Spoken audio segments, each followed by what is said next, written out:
Cuando la fe se convierte en arma, cuando la religión, cuando lo espiritual es una cobertura para manipular, las víctimas son múltiples. Las víctimas tardan en darse cuenta que han sido víctimas. Hoy quiero trabajar con ustedes un caso de una joven valiente que incluso por primera vez, pese a que ha hecho esta denuncia pública en ocasiones anteriores, pese a que hay una denuncia formal ante la Fiscalía General de la Nación desde el año 2023, hoy da no solamente su cara, sino que también da su nombre.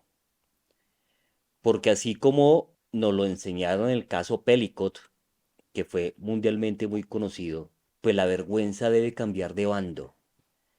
Quien debe sentirse avergonzado es el perpetrador, es el agresor, nunca la víctima. Hola Jessica. Hola, doctor Belisario, mucho gusto estar con usted compartiendo este espacio y permitirme hablar precisamente porque es mi deseo dar a conocer no solamente mi historia con el fin de crear, no sé, algún tipo de morbosidad o algo así, no, es porque quiero dar a conocer cómo una persona de estas opera, ¿no? El famoso modus operandi de un sujeto tan peligroso que aparentemente pareciera inofensivo, pero que hace un daño impresionante. Entonces, muchas gracias por permitirme este espacio. No, Jessica, usted por haber tomado la decisión, por estar acá y por compartirnos su historia. Quiero inicialmente poner el contexto, y el contexto es, usted apenas era una adolescente, ¿sí? Cuando es captada por este individuo que, como me explicaba tras bambalinas, pues no pertenecía oficialmente a un grupo o a una estructura, sino que al parecer utilizaba el engaño, la mentira, para decir seguramente que asesoraba a muchos grupos espirituales o religiosos y que se hace pasar como ese individuo con autoridad espiritual. Usted tenía, según lo recuerda, aproximadamente 14 años. ¿Qué ocurrió? Yo lo conozco a él porque mi madre toma la decisión de llevarme a él como consejero espiritual. Lo conoce a través de un grupo de oración de estos que se hace a nivel familiar. Eso es muy popular dentro de la Iglesia Católica y dentro de las familias. Se empiezan a reunir entre familias para pues hacer oración y pues empiezan con esta idea de llevar invitados que son personas, consejeros espirituales, videntes, como es el caso de este sujeto. Y pues mi madre en su, digamos, en su anhelo de querer ver mejorar la relación conmigo, de verme a mí también mejorar en muchos aspectos, pues me lleva hacia donde este sujeto y ahí es donde yo lo conozco, me lleva hacia el lado de Palo Quemado, justo por el lado de más o menos entre la carrera 27 con calle 17, donde actualmente hay como es un edificio azul industrial y por una de las puertas, es por la carrera, hay una puerta blanca. Esa puerta jamás me va a olvidar, porque cuando yo ingreso ahí, pues ahí definitivamente cambia mi vida, totalmente para mal, ¿no? En un principio yo lo veía todo súper bien, porque decía, el consejero espiritual, mi madre quiere que esta relación se mejore, la parte familiar, y ahí es donde yo lo conozco a él desafortunadamente. Bueno, Jessica, usted llega a este sitio y ahí había más personas o solamente llega usted. Bueno, yo voy con mi madre, con mi padrastro y creo, no estoy muy segura, que con mi hermana pequeña. Y pues él nos estaba esperando ahí en ese taller donde él tenía, él se supone que tenía un taller que se llamaba taller creativo, era un taller de confecciones y yo sí vi maquinaria que supongo yo que era pues como para tejidos. Y él nos estaba esperando, no había nadie ahí aparentemente. Entonces nos estaba como esperando para la cita que teníamos y ahí fue cuando lo conozco yo a él. ¿Por qué su familia busca un consejero espiritual? Primero porque mi madre estaba como en esa búsqueda de Dios, de mejorar y bueno, porque sí hubo un aspecto muy importante que hay que tener en cuenta y es que mi relación con mi madre estaba muy rota. O sea, cero confianza, mucha violencia. eh, entonces mi madre, yo supongo que ella lo que quería era mejorar esa situación, ¿no? Entonces, pues vio en eso una alternativa para poder mejorar. Ese fue como lo principal. Y pues desgraciadamente en todos estos grupos muchas veces se hace alusión a este tipo de personajes que dicen que hablan con Dios, que son videntes, que tuvieron experiencias místicas y eso atrae más, ¿no? Llama más la atención. Además que pues él aseguraba tener dones de sanación, consejería espiritual, de lenguas, bueno, porque yo en algún momento lo escuché que cambiaba así como a, pues no sé, otras lenguas, una cosa así, que es muy popular dentro de la Iglesia Católica, muchísimo, ¿sí? Desafortunadamente hay como ese movimiento así como que se le llama carismático y eso atrae, es algo que atrae, ¿no? Entonces pues ahí fue más o menos como el enganche. Ok. ¿Cómo se llama este individuo? Démosle el nombre. Él es Jeffer Heriberto Vargas, Ok. más conocido como Jeffer. La gente piensa que Jeffer es como el diminutivo de Jefferson, no, es Jeffer, Jeffer. Jeffer. Bueno, y Jeffer, cuando usted lo conoce, que me decía que tenía más o menos 14 años, ¿él qué edad tenía aproximadamente? Yo no sabía, yo sabía que tenía, digamos que me llevaba mucha edad, ¿sí? Yo le ponía que tenía, no sé, como unos 32, 35 años más o menos. Y él eso me aseguró, que tendría alrededor de esa edad, pero no le gustaba tocar mucho pues como el tema, ¿sí? Pero yo con el paso del tiempo, no sé, creo que fue como al año, año y medio que me entero yo, él me dice que esa no es su edad real. Y en realidad él me lleva 32 años. Es decir, que tenía alrededor de ¿qué? 47, 48 años en ese momento. Ajá, Es la diferencia de edad es abismal. enorme. ¿Cuándo empiezan los comportamientos inapropiados y cómo empiezan? El mismo día que yo llego a a ese taller en Palo Quemado, subo horrible, una cosa que yo no estaba acostumbrada sinceramente, un ascensor, no sé, hecho como así, como al antiguo, todo feo, todo, no, no sé. Ese mismo día, él entra a hablar primero con mi madre, no se demoraron mucho, yo creo que más o menos 5 minutos, y enseguida me hace pasar a mí para hablar con él. Conmigo sí se tomó más o menos 1 hora y media, y en ese momento es cuando yo, desafortunadamente, por primera vez en mi vida, le abro el corazón a una persona que era él. Ujú. De inmediato yo le di toda mi información y me perfiló. Supo de las dificultades con mi familia, supo de las dificultades que yo tenía también en, en muchos aspectos sociales, en mi personalidad, todo, todo, es que yo le conté todo. Y ese mismo día él llevó la conversación, la dirigió hacia el tema sexual. Desde ese mismo momento, cuando él empezó a tocar ese tema, yo me acuerdo muchísimo que él decía, es que a ti te dan muchas ganitas. Esa palabra a mí me parece, o sea, era como que me disgustaba, pero él lo supo manejar muy bien porque, claro, yo primero soy súper expresiva de mi rostro y segundo, él ya sabía cómo manejar eso, estoy 100% segura. Además que es que yo ahora con la edad que tengo me pongo a pensar la cantidad y el poder de manipulación que yo tengo con una persona a la que le llevo 32 años. Es gigantísima. O sea, es decir, yo tendría que estar con un niño de 4 años, ¿sí? Y el poder de manipulación que una persona tiene sobre eso, sobre un niño, perdón, es impresionantemente abismal, ¿sí? Cosa que yo no vi en ese momento. Pero bueno, él me dirige la conversación hacia ese punto, yo le cuento experiencias que tuve en ese sentido y en ese momento, pues cuando empieza a tocar ese tema, pues me dice eso. me dice que yo ciertamente tengo muchas ganitas, que está como reprimida, que es una persona lujuriosa, que él me va a poder ayudar,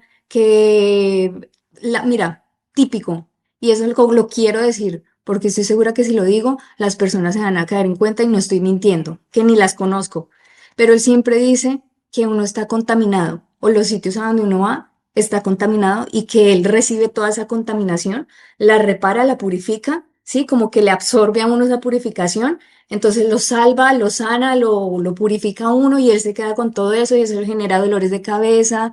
Me acuerdo que decía, él sufría porque la historia de él es, mejor dicho, impresionante, cómo él se presenta como místico y cómo llegó su experiencia pues entre esas cosas de descontaminarse le llegan dolores, sus ojos se le forman como unas piedritas. Él dice que fue por la cortisona que le aplicaron cuando él fue paralítico y se murió. Y todo eso le resultó en un degenero impresionante en todo su cuerpo. Entonces todo eso le generaba dolor y él decía que cuando le aparecían esas pepitas era porque era contaminación, o que le empezaba a doler la cabeza, o que le daba soltura estomacal, todas esas cosas. Entonces claro, él me empieza a decir eso y no, te estoy descontaminando y que no sé qué. Entonces yo pues, que era pues lujuriosa y con razón, pues yo le veía, pues sí, debe ser así porque yo le estoy contando algo que yo viví en ese aspecto en el cual yo también, hasta hace poco yo mentalizo que fui víctima, ¿sí? Entonces, pues él agarra toda esa situación y ahí me lleva. En ese primer encuentro, él se abalanza hacia mí, me da un abrazo porque yo siempre he sido una persona muy de poner límites, ¿sí? Y eso se lo dije. Yo le dije, a mí se me dificulta mucho darle abrazos a las personas, ser cariñosa, etc. Y sobre todo con mi madre. Bueno, entonces él en ese momento, cuando ya se iba a terminar la conversación, recuerdo que nos pusimos en pie. Antes de eso, me pone la mano sobre la pierna, empezó a tener ese tipo de acercamientos. Ahí no hizo mayor cosa, pero yo ya me sentía incómoda, o sea, yo ya estaba como, bueno, pero igual lo dejé pasar porque me convenció de que era un consejero espiritual, lo que estaba haciendo era tan humano que Dios lo entendía. Él siempre te recalca eso, como hable a las cosas, yo lo entiendo, yo no lo voy a juzgar. Jesús es humano, él fue humano, él va a entender todas estas situaciones, sabe lo que nosotros sentimos. Siempre te lleva a todo eso, ¿no? Y ahí es donde tú te empiezas pues como a abrir. Ah, pues sí, Jesús fue humano, pues me voy a abrir con esto. Entonces él te estimula a decir incluso, a ser muy específico qué tipo de pensamientos en el aspecto sexual tú tienes, tus fantasías. Y que al hablarlo, pues haces una especie de catarsis y él te va a ayudar a descontaminarte, es como que te liberas, ¿sí? Yo me convencí en ese momento y yo lo hice de esa forma. Entonces, aunque yo viera, digamos, estas cosas de alerta que a ti te enseñan en el colegio, no, no, que no se deje tocar la pierna porque es que por ahí empiezan los hombres y no sé qué dice más, me obnubiló porque se mostró muy bueno, ¿sí? Porque se mostró como mi salvador, como que el que me estaba entendiendo. Cuando ya nos vamos a poner, nos ponemos en pie, él se acerca, me da un abrazo y yo como que me quedo quieta porque no me nace. Entonces él me dice como relájate, es solamente un abrazo, déjate abrazarte por Dios, esto pues es para sanar y toda esa cosa. Bueno, cuando él me está abrazando, yo sí empiezo a sentir que él me restriega sus partes. Ujú. Yo no sabía, yo es que en ese momento ni siquiera sabía que era una erección. No tuve esa educación, empezando porque yo estoy en un colegio femenino. Y hasta ahora, en ese tiempo, se estaban empezando como a implementar estas clases de educación sexual. Y ni siquiera eran como muy buenas, era muy básico, ¿sí? Bueno, yo sí sentía algo ahí pues como raro, pero yo me quedé en shock, me quedé en shock y él seguía y entonces como que se contoneaba y como que haciéndole como si fuera, no sé cómo decirte, como si poniendo toda la situación como si fuera romántico, yo me quedé totalmente quieta, ¿sí? No hacía nada, pero estaba como, ¿qué hago? Pero es un ser espiritual que me está ayudando. Cuando ya a lo último se aparta un poco, se queda de frente a mi rostro y me da un pico. El pico fue en la mejilla, en la boca. en la boca. Ok. Yo quedé quieta porque es que yo nunca había dado un beso. O sea, Ujú, es ni esto, o sea, ni un pico, ¿sí? O ujú. sea, desgraciadamente esa fue la primera persona con la que pasó Jessica, eso.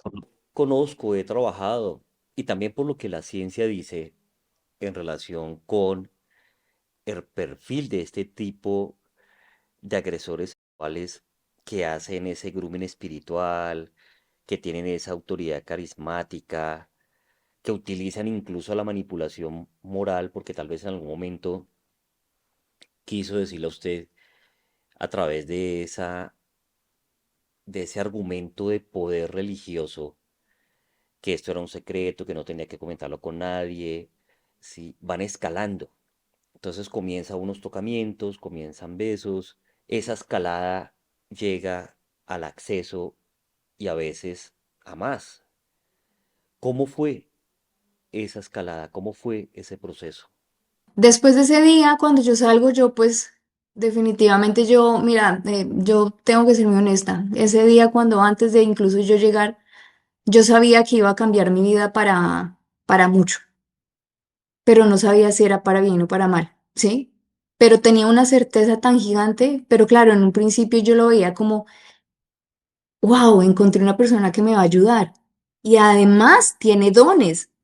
Y es vidente y habla con Dios y con la Virgen María. Y entonces él me manda mensajes, o sea, se supone que él mandaba mensajes, o sea, Dios mandaba mensajes a través de él.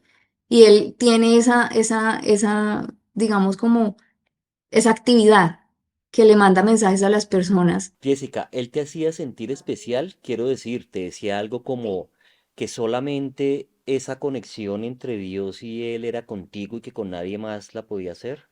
Total. Y más porque, mira, ahora que mencionas eso, él desde un principio me dijo que yo era la princesa azul Ujú, y que era muy especial para Dios. Que era una persona muy especial para Dios. Y yo le decía, "¿Y qué es princesa azul? ¿Qué es eso? ¿No? No, que Dios se quiere desposar contigo y que el azul representaba como la pureza, una cosa así, ¿no? Eso me acuerdo muchísimo. Y eso él lo dijo incluso públicamente porque él me llevó a otros sitios, ¿sí? Donde son personas más o menos de su edad y él me presentó después de un tiempo, ¿sí? Cuando ya se llega a eso, pues me presentaba como su novia. Pero antes de llegar a eso, voy a responder a su pregunta, ¿cómo llega él a escalar eso? Ese día, pues obviamente yo ya quedo como en ese shock, pero siempre lo excusé porque fue la persona en la que yo primero deposité absolutamente toda esa información que yo mantenía oculta y porque él se supo vender muy bien. ujú, Físicamente es una persona que no es nada atractiva y cuando yo lo conozco, él ni siquiera tenía casi dientes y los tenía podridos. ujú, Incluso porque él dice que él, por la cortisona que a él le inyectaron debido a que estuvo paralítico, él dice que estuvo paralítico por un año sin comer, sin visitas, sin absolutamente nadie. Él dice que no sabe cómo sobrevivió, cómo se alimentaba, que lo visita. Ahí es donde empieza a decir que la Virgen María lo empezaba a visitar, que la Virgen María le daba un copito de agua y le daba pues como una nubecita y con un copito de agua le daba todo. Claro, yo creo todo eso, Belisario. Yo no puedo decir otra cosa, yo lo creo. O sea, yo lo creí, yo le creí, además cuando me hacía sentir también especial. Bueno, y además que me lo demostraba en muchos aspectos, ¿sí? Entonces, ahí, a partir de ese día yo me voy y pues él queda obviamente con el contacto de la casa donde yo estoy y mi padrastro es ingeniero de sistemas. Entonces él empieza a llamar para decir al principio, ¿no? Con la excusa de que, ay, que necesitaba hablar con mi padrastro, que tenía un problema del computador y no sé qué dice más. Bueno, y ahí, de ahí en adelante, yo creería que eso ocurrió un domingo, porque al otro día yo tenía como que ir a estudiar. De ahí en adelante, todos los días me llamaba, todos los días. Pues yo no tenía ningún interés sexual ni ningún interés hacia él, ¿sí? ujú, Pero así fue como poquito a poco en todas esas conversaciones me empezó pues a coquetear, ¿no? Empezó a hacer su proceso de seducción. Y ahí pues yo empecé pues como a crear esa codependencia en él. Eso es algo importantísimo, que empieza a crear una codependencia en cuanto a la consejería. Ujú, Es impresionante. Más adelante quizás te cuente cómo yo veía con sus amigas actuales la codependencia que ellas tienen con él, en la cual yo estuve, ¿sí? Entonces, claro, pues yo ya empecé a sentir una necesidad, dependía de su consejo, dependía de su criterio para tomar decisiones. Y aparte de eso, pues ya él me estaba insinuando ya cosas, pues como mujer, ¿no? No como consejero espiritual, sino como ya viéndome como en ese sentido de mujer. Y ahí ya empecé a hacerme invitaciones para salir. Eh, Recuerdo que una de ellas fue decir que para ir a darle regalos a los niños en Navidad por allá en Cota, por los lados de Chía, que él solía por allá ir a darle a los niños regalos y bueno. Entonces empieza a hacer eso y ahí es cuando empiezo yo, obviamente ya caigo, o sea, ya empiezo a generar cierta afectividad hacia él, ¿no? Después de todo ese proceso de seducción, ¿no? Porque al principio cero, o sea, no, es que lo que te digo es que atractivo no es, mide 1,60, los dientes podridos, casi no tenía, ¿sí? Todo arrugado, como de granitos, estas cosas que quedan, estos huecos de acné, o sea, no tenía para nada. Y dinero pues tampoco es que tuviera, o al menos tampoco a mí me interesó ni que decía que tenía una empresa que era de confecciones que se llamaba Taller Creativo en ese momento, sí, pero de ahí a más no. Así fue como se generó esa relación con él. Jessica mencionaba que en esa vinculación que a través de la manipulación, de la dependencia, eh, Jeffer López, el presunto agresor, y digo presunto porque aún no está juzgado, entonces se le presume. De quien no puedo presumir es de la víctima o de las víctimas, porque aquí hay muchas más víctimas. Ahorita voy a preguntar un poco sobre eso. Pero de este presunto agresor, cuando tiene ya esa captación suya completa, ¿cómo empieza a escalar en la agresión sexual enmascarada? ¿Cómo es? Recuerdo que cuando él me solía hacer esas invitaciones, él tenía un Volkswagen en ese momento azul, un escarabajo. Y él me hacía esas invitaciones para ir a varios pueblos en Cundinamarca, ¿no? Entonces, yo quiero aclarar algo acá, ¿no? Yo tengo un bloqueo mental muy grande. Son aspectos o escenas que yo tengo muy puntuales, que nunca como que se me borraron, Ujú. pero yo no puedo dar una certeza cronológica. No puedo. Me, no puedo. Por más de que he tratado, no he podido. Yo con las personas más cercanas ahora que tengo, que es pues mi familia, he tratado de hacer como esa estructura cronológica, pero es todo un mundo para mí, ¿sabes? Como que cada vez que pregunto algo es un nuevo aspecto a conocer. Bueno, no puedo, en fin. El caso es que él me empieza a dar como esas invitaciones y en eso ya él es muy abierto ya a nivel de tocar, ¿no? De tocamientos. Entonces, pues si en el primer momento hace eso que hizo, ¿sí? Pues ya en los próximos encuentros ya él sabía mi perfil, ya sabía que yo no iba a reaccionar mucho porque quedaba como en shock y lo estaba excusando a él como víctima, o sea, sí, yo como víctima suya, ¿no? Ya tenía la forma de excusarlo. Ahí en esas invitaciones, me acuerdo mucho que estábamos en Tenjo, estábamos en la plaza central, cerca enfrente de la iglesia, dentro del coche y ese día era un día lluvioso. Y yo nunca había dado un beso. O sea, él fue el primero que tocó mis labios con sus labios, ¿no? Y ese día yo me acuerdo que él se acercó y me empezó a dar un beso, pero yo me quedé quieta, pues yo no sabía dar besos. Entonces yo me quedé como, y él me empezó a decir, no, tienes que mover así y así y así. Y me acuerdo que me dice, no abras tanto la boca. Él me empezó a instruir en eso. Y en eso empieza él a tomar su mano para llevársela a sus partes íntimas, a su pene, y masturbarlo, ¿no? Así fue como él empezó poquito a poco eh, escalando, ¿no? Ese beso, luego ya fue con la mano, para hacerlo, pues masturbar, nunca había tocado tampoco un pene. Claro, para mí eso fue como impactante, pero es que el poder de manipulación de un tipo de estos es muy grande. Y más cuando se mete, porque tiene un plus, y es lo religioso. Y más cuando yo ya estaba convencida de que yo era supremamente especial para ella, para él, perdón.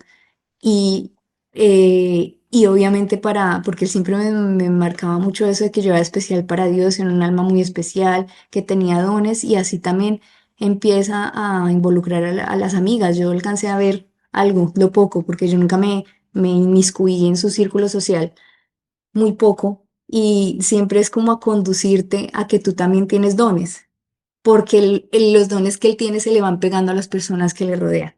Es toda o sea, es una, no sé, es un plan tan bien armado, y además que él siempre es la víctima, porque yo sentía también compasión en cierta forma, porque la historia de vida de él es tremenda, según lo que él cuenta.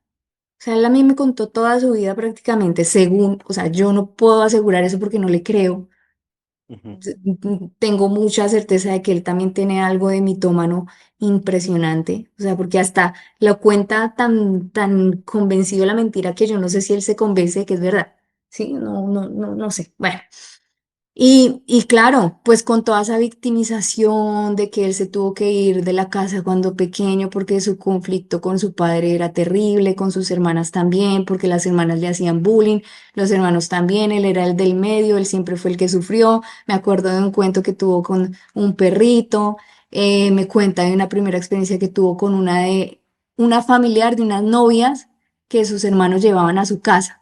Entonces él decía que él escuchaba cómo sus hermanos tenían relaciones sexuales con las novias que llevaba, y en una de esas, pues uno de ellos lleva a su novia y su novia lleva como que a su hermana, a su prima, y esta prima lo accede a él.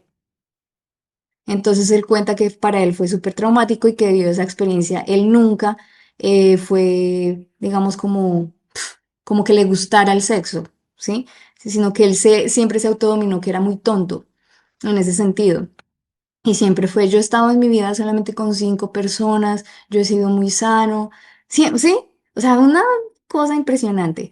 Y ahí cuando dice que él tuvo que salirse de su casa debido a ese conflicto con sus padres, porque él ya no se aguantaba, él dice que vivió en la calle, que luego lo recogieron unas prostitutas, y esas prostitutas pues le dieron a él como alimento y no sé qué, bueno. Claro, todo eso a ti te lleva a decir, pobrecito. Luego él dice que él se llenó mucho de odio, que empezó a tener karate. Él a mí incluso me mostró, clases de karate, perdón, me mostró algunas fotos donde él efectivamente aparece, pues así, con todas estas cosas como de karate. No sé si fuera él o no, porque incluso hay una foto que es idéntico, que él me acuerdo. Yo nunca había visto a Garavito joven. Y él me lo había mostrado, y hace poco, pues yo viendo uno de esos archivos, bueno, de esto de Gravito, lo vi tan idéntico que yo dije, ay, no, estos estas empiezan a aparecer entre ellos. Pero era casi que exactamente la misma fisonomía de él, ¿no? Entonces yo también cuando lo veo mucho a Gravito, eso, digamos que otro tema, pero lo adjudico, ¿sí? Como que le hago semejanza a ellos dos. Y bueno, claro, todo ese proceso de victimización, su testimonio, que se llena de odio contra su familia, que crea una empresa, que fracasa siempre con sus empresas. eh, y ahí es cuando dice que él cae en la cama porque, pues según él, pues todo su odio lo llevó a eso, que estuvo un año postrado en una cama sin comer nada, y que ahí es cuando empieza a tener sus visiones, sus encuentros con Dios, donde Dios le empieza pues a dar, ese es su típico testimonio, ¿no? Le empieza a dar esos mensajes, esos encuentros, y él dice que a raíz de eso, él tiene las manos torcidas, ¿sí? O sea, esto yo lo estoy haciendo adrede para que la gente lo identifique. De igual forma, hay un vídeo en un reel de una chica que se llama Dani True Crime, creo que es, y la chica es una psicóloga, Daniela, y ella hace así, Jeffer López, falso líder, no sé qué, y ahí aparece la foto de él, ¿no? Pero quiero dar también esas referencias porque como es un tipo de bajo perfil, pero esto es importante, tenía las manos torcidas y los pies torcidos para que lo identifiquen, ¿sí? Ujú, Y él decía que tenía los pies torcidos y las manos torcidas como una imitación de los estigmas de Dios, por decirlo así, ¿no? Lo que ujú. sufre, ¿no? Que tú sabes que es las manos, los pies, bueno, etc. Y ahí empieza todo ese, que yo me comí entero ese cuento y que la gente me podrá escuchar y dice, pero es que la gente es tonta. Pero aún hoy en día, las amigas, las personas que lo rodean, le creen.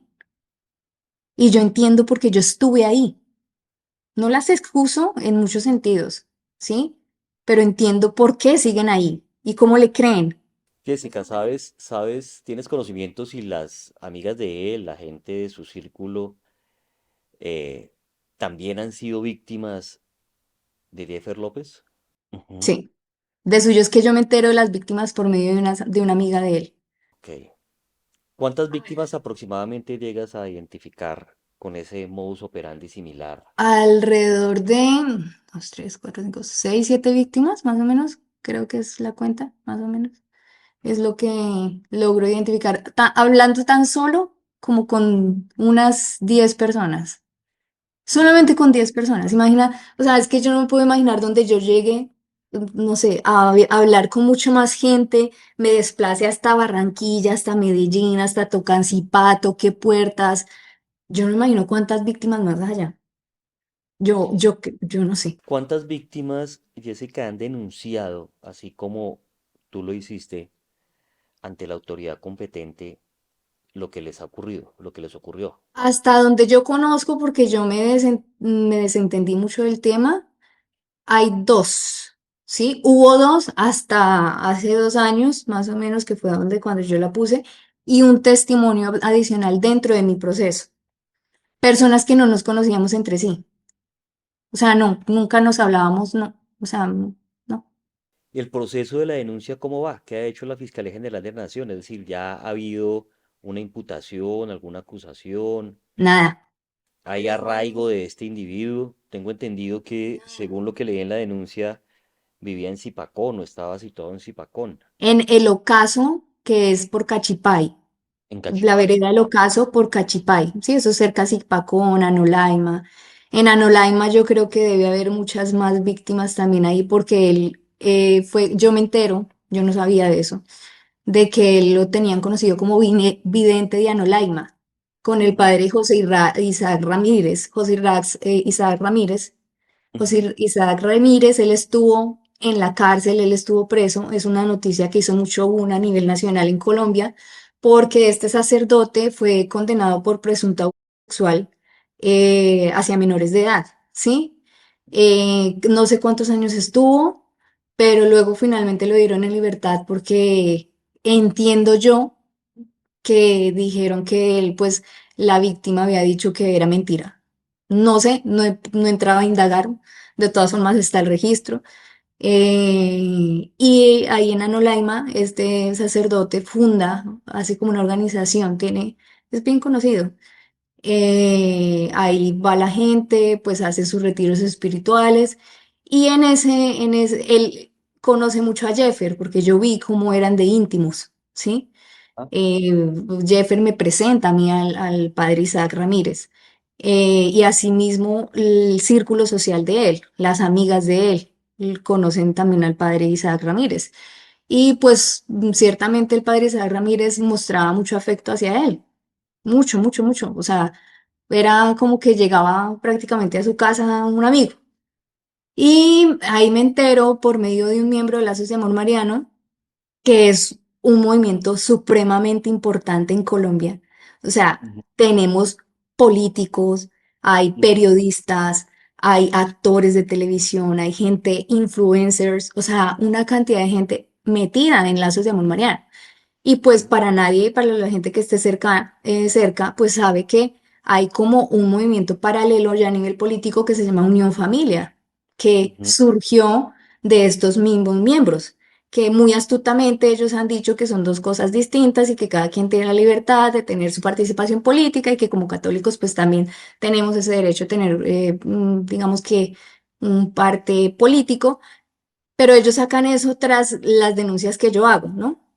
Ellos se han sentido atacados cuando yo en ningún momento he atacado a Lazos de Amor Mariano ni a ninguna comunidad. Nunca, Ajá. nunca, nunca he dicho Lazos de Amor Mariano es terrible, no, jamás.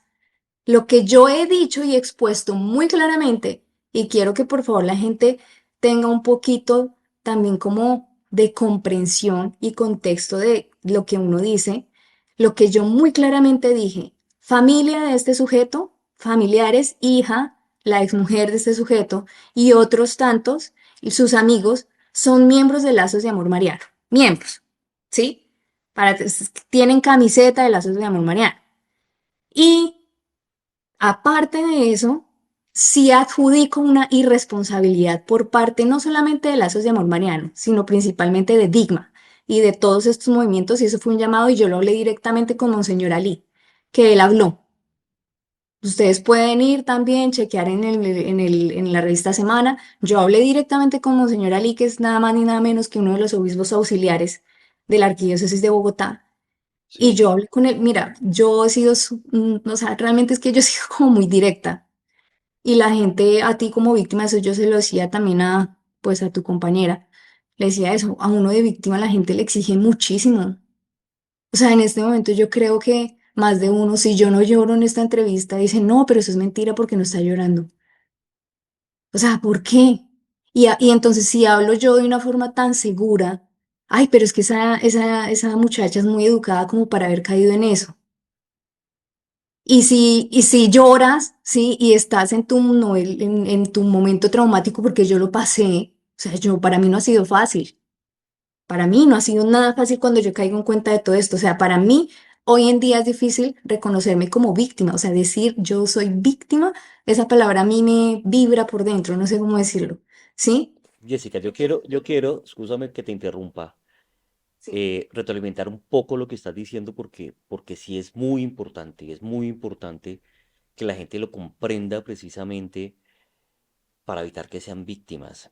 Y si lo están siendo, para lograr ese insight, es decir, esa capacidad de comprender qué es lo que está pasando y se atrevan, como en su momento tú lo hiciste, a denunciar. Eh, sí es cierto que este tipo de perfil, que este tipo de perpetrador, de agresor, tiene una capacidad enorme de manipular, bien sea porque actúe solo, porque se mimetice a través de algún grupo religioso, de alguna comunidad religiosa, cristiana, lo que sea, pero tiene esa gran capacidad de, a través precisamente del habla, de convencer, de captar, de perfilar la debilidad de los demás. Fíjate cómo había un pareo psicolingüístico de él en decir que él también en su niñez tuvo problemas con su padre, sí, de tener cosas similares precisamente para que tú le creyeras, para hacerte sentir especial y para empezar a esgrimir toda esa cantidad de conductas inapropiadas. Me llama la atención y me preocupa que el perfil geográfico de este presunto perpetrador es enorme. O sea, va Mm. desde Bogotá, Tocancipá, regiones en Cundinamarca, hasta Barranquilla, que tengo entendido tú identificaste allá una víctima real de él. Eh, y que adicionalmente ocurra lo que siempre ocurre en victimología con este tipo de perpetradores, y es, primero, que la revelación es tardía, es decir, pasan años donde estos individuos abusan de las víctimas, las someten, ellas se dan cuenta y ocurre la revelación. Pueden pasar décadas incluso. Yo tengo un caso donde tres mujeres adultas, todas profesionales, una es administradora de empresas, la otra es un médico, una médica, y la otra es una psicóloga, fueron abusadas sexualmente con todo este eh, envolvimiento de manipulación por un falso terapeuta, que se hizo muy amigo de sus familias, que era inclusive bastante reconocido, aparentemente de muy buen estrato social, en fin, y tenía unas sesiones privadas donde las accedía carnalmente de forma y las obligaba a hacer ciertas cosas bajo la cobertura, la manipulación, de que eso iba a mejorar inclusive la sexualidad de ellas con sus parejas, porque varias de ellas eran jóvenes que tenían pareja em, y que tardaron en darse cuenta de que hoy día necesitan y han necesitado inclusive trabajo terapéutico, ayuda especializada para comprender, pues que ellas primero no tienen culpa y segundo, que esto genera un trauma complejo y que hay que trabajar sobre ese trauma complejo. En tu caso en particular, Jessica, ¿cuántos años transcurrieron para que tú te dieras cuenta de que eras víctima? Yo me doy cuenta en el 2023 cuando pongo la denuncia. O sea, del ¿Cinco? 2004-2005 al 2023, o sea, 19 años, 18 casi años, 20 años. casi 20 años. Fíjense, fíjense lo que estoy diciendo. Esto es más común de lo que ustedes se imaginan, mucho más común. Colocas la denuncia y un proceso penal. ¿En qué va ese proceso penal? ¿Qué ha pasado? Yo hasta donde estuve dando impulso, realmente lo que se hizo fue porque yo estuve allá detrás en fiscalía. A mí me hicieron todo lo que era bueno, el análisis, el estudio psiquiátrico forense. Me hicieron también lo que es el análisis, el examen físico. Yo adjudiqué todas las pruebas que tenía por adjudicar y hasta donde yo supe, le tomaron una entrevista a él por el 2023 y no he visto ningún otro tipo de avance. Sí se ha hecho, también se ha tratado de hacer algún impulso. Se supone que por ley ellos no tendrían que sobrepasar más de 2 años, pero ya vamos para 3 años. Esto no es nuevo, esto no es nuevo. O sea, de eso yo digo, a ver, sí tenía un caso que haya sido completamente satisfactorio de abuso sexual y que haya sido completamente satisfactorio todo el proceso. No hay ni uno. No hay, incluso teniendo todo el dinero del mundo, muchas veces se ve hasta truncado. Eso no, es que no es secreto para nadie que pues esos procesos son súper lentos. Todos te lo dicen, desde el asistente del fiscal, el Jessica, mismo fiscal, todos. ok, ¿ha tenido un representante de víctima, es decir, un abogado, una abogada que le ayude a impulsar el proceso? ¿Y qué ha dicho él o ella?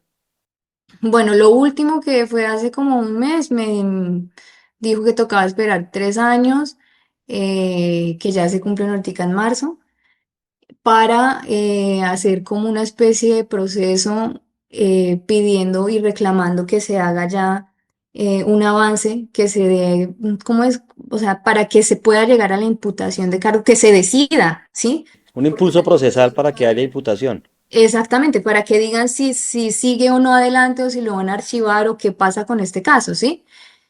Porque ha pasado más o menos por 3 fiscales distintos dentro de la misma fiscalía, ¿sí? Que es Sí. normal, es lo común, pasan por uno y por otro y por otro y por otro, pero dentro de la misma fiscalía y no han avanzado pues como mucho, ¿no? Y también es que Belisario, yo entiendo por qué no, pero tampoco eso se puede volver excusa, porque todos te dicen, tengo 1.600 casos, cualquier día del año, a cualquier hora tienen 1.600 casos. Entonces le dicen a uno eso como decir, tengo 1.600 casos, pues a ver, usted tiene que esperar. Todos son igual de importantes. Lo mismo, te lo dice la psicóloga, te lo dice la psiquiatra, te lo dice la médico, te lo dice el fiscal, el asistente, todos tienen la misma excusa. Es la misma excusa y puede ser cierto, pero es que eso ya se ha vuelto una cosa que, además, algo que me impresionó dentro de eso es que el investigador, por ejemplo, le adjudican también ciertos casos, ¿no? Pero es que el investigador no solamente tiene el rol de investigar, sino que aparte tiene que cumplir con otros deberes de los ciento y pico casos o no sé cuántos casos le puedan adjudicar, tiene que cumplir con deberes como de ser patrullero, ir a cuidar en las cárceles, que se me olvidó cómo se llama eh, ese cargo que ellos tienen también, bueno, cuando van y custodios, ¿sí? Ser custodios, ser patrulleros, los casos todos que le asignan, ¿en qué momento van a poder un investigador con toda esa carga? O sea, ¿cómo? Estamos de Terrible. acuerdo, sí, es un tema complejo, por eso hay que visibilizarlo, creo yo, y es parte de lo que estamos haciendo. Sí. Antes de concluir, quisiera preguntarle, Jessica, ¿qué mensaje le daría usted a víctimas similares de Jeffer López o de algún otro individuo que a través de una cobertura similar, de una máscara del mal, así como a la que utilizó este sujeto, ha captado y agredido sexualmente niñas, mujeres, jóvenes? ¿Qué les diría a esas víctimas que aún por vergüenza, por temor a que no les crean, han guardado silencio, han callado? No, eso no hay que hacerlo. Yo soy, creo que también me han criticado mucho porque, claro, en esto tú conoces muchas víctimas de muchos otros casos, ¿no? Y a mí me duele y entiendo el trauma que eso genera porque es un trauma muy fuerte, ¿sí? Y todo lo que uno se tiene que someter como víctima para hacer un proceso pues de esto, ¿sí? De judicializar algo, de, bueno, toda esta cuestión que buscas justicia. Eh, yo siento que hay una responsabilidad social también. Este sujeto, nadie presunta, no sé, eso es lo que me han dicho, que él no tiene ni una sola denuncia en contra, ¿sí? O sea, no hay nada, no, o sea, no hubo un antecedente que corroborara lo que yo viví. Yo fui la primera, ¿sí? Luego ya se adjudican la otra denuncia es que la otra denuncia es, a ver, esto yo lo quiero decir, Belisario, permítame decirlo. Yo me entero de las otras víctimas es por medio de sus propias amigas, Ujú. que hoy en día, teniendo conocimiento de esos hechos, siguen siendo amigas de él hasta donde yo sé. Entonces, ¿cómo es posible que ellas, sabiendo de más víctimas, sigan ahí? Y lo peor de todo, Belisario, es que la que él llama mejor amiga y que todos saben que es su mejor amiga, que es una chica menor que yo, ¿sí? Eh, su hermana fue víctima de este sujeto. Entonces, ¿cómo es posible o a qué punto de manipulación puede llegar un sujeto de estos que genera una amistad, ¿sí? Con la hermana de una víctima de él? Y entonces, Y ¿qué es es, lo que él hace? Aislar, porque yo en eso, cuando me doy cuenta de todas estas nuevas víctimas, ¿qué hizo con todas? En el caso de esta chica, tiene una situación muy conflictiva con su madre, ¿sí? Yo hablé con la madre de esta chica, ¿sí? Ella no tenía ni idea que la mejor amiga de Jeffer López seguía hablando con Jeffer López. Cuando yo le digo, ella incluso fue a mi apartamento, ¿sí? Sin yo saberlo. Yo no sabía que ella estaba visitando a mi apartamento porque este sujeto le dio ingreso y le dio ingreso a otras personas que yo ni tenía ni idea. Bueno, pues yo le digo, pues mire, ella sigue hablando y ella todo el tiempo hablando con este sujeto, no solamente ella, son todas. Mira que me soñé con esto, que tuve esta pesadilla, que tengo este dolor. Entonces él siempre es, ay no, que esto significa esto y esto y esto. Y él suele pedir mucho las fotos de rostros de las personas, que para ver la mirada de la persona, que porque a través de la mirada de la persona él puede percibir todo lo que tiene su alma. Entonces ellas han generado sí, una codependencia impresionante. Es que yo me acuerdo que era día y noche. Cuando yo hablo con Sandra, que es una de sus amigas, y ella me cuenta todo, yo le dije, ella fue la que me abrió los ojos. Yo lloro enfrente de ella en ese encuentro. Y ahí es donde ella me dice, pues yo le dije, es que este sujeto, Jeffer, es mentiroso, mira esto y esto y esto y esto. Y entonces ella, sin yo haberle tocado el tema, me dice, bueno, sí, él ha hecho estas cosas y yo he escuchado muchas cosas de él, ¿no? Y yo le dije, pero ¿qué tipo de cosas? Y le digo, ¿de qué tipo de cosas me estás hablando? Me dice, cuando él estuvo en Barranquilla, porque él estuvo en Barranquilla con el grupo de Digma y con el grupo de Lazos de Mariano, él hacía, participaba de su consejería de charlas y todas esas cuestiones. Pues me llamaron dos amigas de él, que él sí me había comentado cuando yo lo vuelvo a reencontrar con él, cuando me vuelvo a reencontrar con él que cuando estuve en Barranquilla él tenía dos amigas y cuando va allá resulta que estas dos, él se regresa, él dice que fue no sé por qué, que por el COVID, pero bueno, la cuestión es que ella me dice que la llaman, estas dos personas logran encontrar, una de las dos amigas de él allá en Barranquilla, logran contactar a Sandra. Y Sandra, ellas les dicen que tengan cuidado con ese señor. Así me dice tal. palabras de ella, que le llaman y le dicen, ten cuidado con este señor porque es un peligro. Aquí intentó solamente una niña de 13 años. Y eso se supo en Digma. Hicieron una reunión y lo expulsaron de Digma. Y las personas, y hubo líderes, los líderes principales del Lazo de Amor Mariano en Barranquilla Norte, estuvieron presentes. La esposa de uno de los líderes también estuvo ahí presente. Eso dicho por Gustavo Hoyos, que es el líder de Digma ya. Jessica,